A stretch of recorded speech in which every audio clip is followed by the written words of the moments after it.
एकदम मिठो खालको तितोरा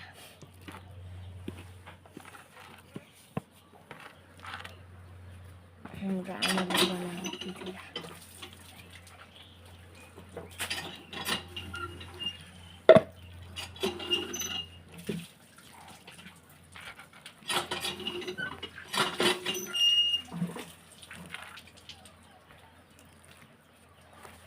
Mami. त्यो टिप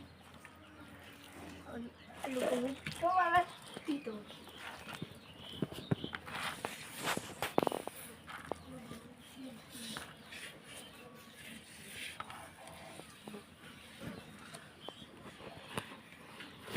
ए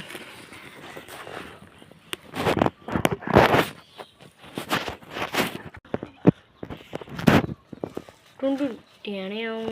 टुस टुस टुस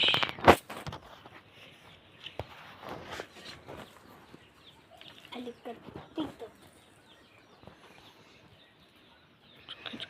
तितो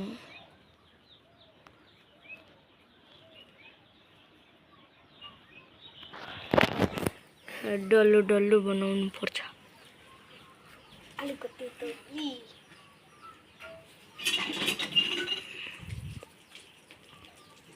त्यो पानीपुरीमा हालेर डल्ला जस्तो भइगयो नि पानीपुरीमा ढेँडामा कस्तो मिठो हुन्छ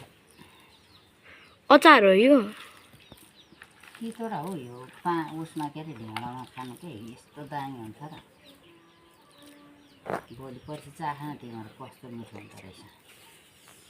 अहिले खाए पनि मिठो हुन्छ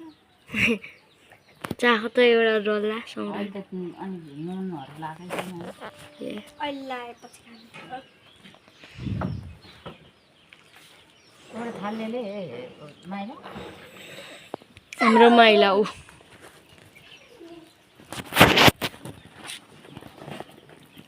पट्टै भोलि सुक्छ नि आमाको क्यामेरा त यस्तो दामी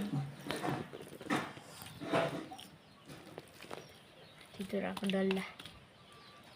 ल्याइसक्यो एउटा थाल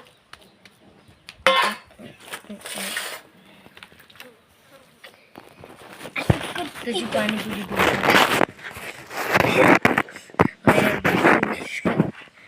पानीपुरीमा नकली यो हाल्छ भने मिठै हुन्छ त्यही पनि पानीपुरीमा हालेर अहिले बनाउनु भइसक्यो यहाँ पानी हाल्नु पखाल्यो यतिभरि पानी हालेर हाम्रो सक्यो भिडियो बाई बाई